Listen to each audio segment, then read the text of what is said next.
குழந்தைகளே, எல்லாரும் நல்லா இருக்கீங்களா? நம்ம ஒரு சிறந்த அதிர்ஷ்டசாலி ஆகணுமா? வாழ்க்கை நமக்கு நல்லா இருக்கணுமா?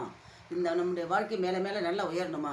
என்ன செய்யலாம்? இதுக்கு ஒரு சின்ன ஒரு கதை ஒன்று சொல்லலாம்னு நினைக்கிறேன். ஒரு ஊரில் ஒரு வீடு. அந்த வீடு சுத்தமாக ஒரு சுத்தமே கிடையாது. அழுக்கு, எட்டுக்காப்பூச்சி, கரப்பான்பூச்சி, இன்னும் பாக்கி பூச்சிகள்லாம் நடமாடிட்டு இருக்குது. ரொம்ப அழுக்கடைஞ்சு வேற இருக்குது. அந்த வீட்டுக்குள்ளே போனாலே ஒரே ஸ்மெல்லு. அந்த வீட்டுக்குள்ளே ஒரு 30 வயது மதிக்கத்தக்க ஒரு கணவனும் மனைவியும் இருக்கிறாங்க. அந்த கணவன் என்ன செய்வான்? பீடி பிடிச்சிக்கிட்டு வேலைக்கெல்லாம் போக மாட்டான். சுருண்டு ஒரு பக்கம் படுத்து கிடப்பான்.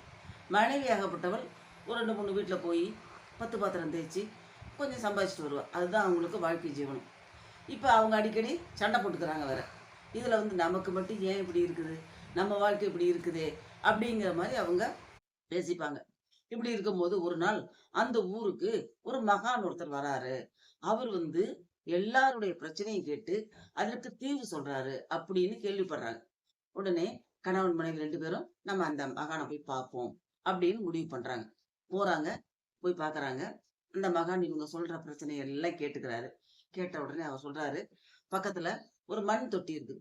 அதை எடுத்து கையில கொடுக்குறாரு. ரொம்ப அழகா இருக்குது அந்த தொட்டி. உடனே இந்த தொட்டிய ஒரு 3 மாசம் வளர்த்துருங்க. இதுல ஒரு செடியை நட்டு வளருங்க. அந்த செடி வளர வளர உங்க வாழ்க்கை ரொம்ப அழகாகும். அதுல பூ பூத்துச்சுன்னா உங்க வாழ்க்கை ரொம்ப நல்லா இருக்கும் அப்படின்னு சொல்லி கொடுக்குறாரு. இவங்க 2 பேருக்கு ரொம்ப சந்தோஷம். தொட்டியை பாக்குறாங்க. ரொம்ப சந்தோஷத்தோட கொண்டு வர்றாங்க. அதை எடுத்துட்டு எங்கடா வைக்கலாம்னு அப்படியே பாக்குறாங்க. இந்த வீட்டுல ஒரு மூலையில இதை வைக்கலாம் அப்படின்னு வைக்கிறாங்க. வச்சுட்டு அந்த இடம் ஒரு மாதிரி அழுக்கா இருக்குது. உடனே அந்த இடத்த சுத்தம் பண்ணிட்டு அந்த செடியை வைக்கிறாங்க. அதுக்கு சூரிய வெளிச்சம் வேணுமே. உடனே ஜன்னலை திறந்து விடுறாங்க. காத்து வருது, வெளிச்சம் வருது. பாக்குறாங்க அது வீட்டுல ஆனா கரப்பான்பூச்சி எல்லாம் ஓடிட்டு இருக்கு. உடனே அந்த ரூமை மட்டும் நல்லா கூட்டி சுத்தம் பண்ணி தொடச்சி விடுறாங்க. அழகா இருக்கு. ரூமே அழகா இருக்குது. செடியை பார்த்து பார்த்து வளர்த்துட்டு இருக்காங்க. அப்ப பாக்குறாங்க இந்த ரூமும் மத்த ரூமும் சூட் ஆகல. மத்த ரூம் எல்லாம் அழுக்கா இருக்கு. அங்கேயிருந்து நடந்து வரும்போது இந்த ரூம் அழுக்கா இருக்கு. உடனே என்ன செய்யறாங்க? மத்த ரூமையும் சுத்தம் பண்றாங்க. சுத்தம் பண்ணிட்டு நல்லா குட்டி மொழுகி எல்லாம் பண்ணிடுறாங்க. வீட்டுக்கு பெயிண்ட் அடிச்சிடுறாங்க. அடிச்சோன்னா ரொம்ப நல்லா வீடே ரொம்ப அழகாயிடுது. பாக்குறாங்க செடி வளர்ந்துட்டே இருக்கு. தினம் கணவன் மனைவி போய் போய் இந்த செடியை பாக்குறாங்க. இது என்ன அந்த செடி அதிர்ஷ்டம் கொடுக்க போகுது.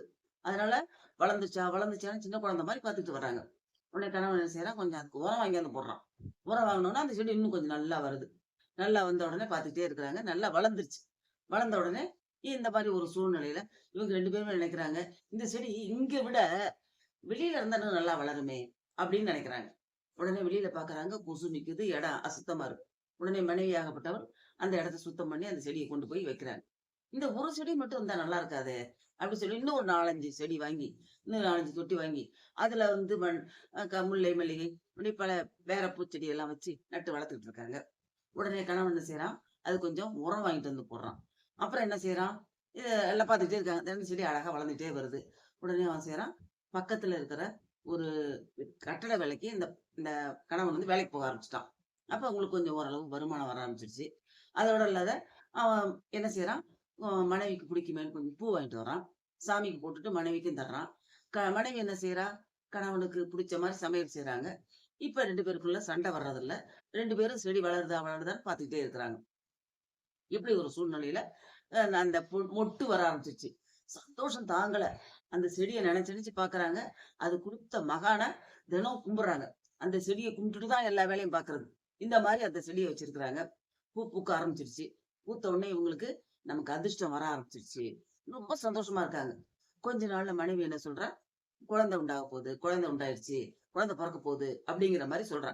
சொன்ன உடனே இவங்களுக்கு ரொம்ப சந்தோஷம். கணவன் தொடர்ந்து வேலைக்கு போக ஆரம்பிச்சுட்டான். அப்ப அவங்களுக்கு ரொம்ப சந்தோஷமாயிடுது. இந்த மாதிரி ஒரு நிலையில ரோட்ல போறவங்க வரவங்க எல்லாம் பாக்குறாங்க. நிறைய தொட்டி எல்லாம் வச்சு பூச்செடி வளர்க்கறத பாக்குறாங்க. கேக்குறாங்க, இந்த தொட்டி எல்லாம் விலைக்கு தருவீங்களா அப்படிங்கிற மாதிரி கேக்குறாங்க. உடனே இவங்க 2 பேரும் சேர்த்து முடிவு பண்ணி நம்ம இந்த ஒரு பிசினஸ் பண்ணலாமே அப்படின்னு நினைக்கிறாங்க. தொட்டியை விலை கொடுக்க ஆரம்பிச்சிட்டாங்க. இவங்ககிட்ட இருக்கிறது ஒரு 15 தொட்டி தான். ஒரு 10 தொட்டியாவது தினம் வேலைக்கு போயிடுது. அப்ப இவங்களுக்கு ஓரளவு காசு வர ஆரம்பிச்சிருச்சு. இவங்க எல்லாம் நினைக்கிறாங்க, இந்த மகான் கொடுத்த தொட்டி தான் எல்லாத்துக்குமே காரணம் அப்படின்னு சொல்லி அந்த தொட்டியை ரொம்ப கொண்டாடி, ரொம்ப பூஜை போட்டு, ரொம்ப அத பத்திரமா பாதுகாத்துட்டு இருக்காங்க. இந்த நாள்ல பூக்க ஆரம்பிச்சிருச்சு. கொஞ்ச நாள் கழிச்சு குழந்தையும் பிறக்குது. குழந்தை பிறந்த உடனே அந்த குழந்தைக்கு சாதனா அப்படின்னு பேர் வைக்கிறாங்க. இவங்க வச்சிருக்கக்கூடிய நர்சரிக்கும் சாதனா நர்சரி அப்படின்னு பேர் வச்சிடுறாங்க. இப்ப அவன் வேலைக்கு போக ஆரம்பிச்சுட்டான். பண்ண ஆரம்பிச்சிருச்சு.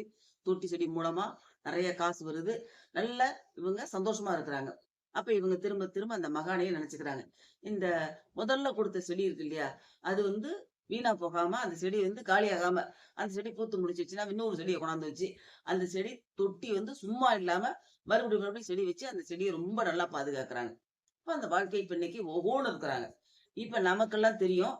அந்த செடிய வளர்க்குறாங்க. அந்த செடி மூலமா இவங்களுக்கு வருமானம் வருது. வாழ்க்கை நல்லாயிடுச்சுன்னு. ஆனா உண்மையிலேயே என்ன நடந்திருக்கு அப்டின்னா, இவங்க அந்த செடிய நல்லா வளர்க்கணுங்கிற ஒரு குறிக்கோள் வச்சிருந்தாங்க. அந்த குறிக்கோள்னால இவங்க வாழ்க்கை நல்லா இருக்கு. ஆகவே குழந்தைகளே, நம் வாழ்க்கையில ஒரு குறிக்கோள் இருக்கும்போது, நம்முடைய வாழ்க்கை அதை நோக்கி செல்லுகிறது. நம்ம நிச்சயமாக மேலும் மேலும் முன்னேறுவோம். அதனால நம் வாழ்க்கை நம் கையில். நாம் எண்ணுகின்ற எண்ணம் அளவில் நம்முடைய வாழ்க்கை அமைகிறது.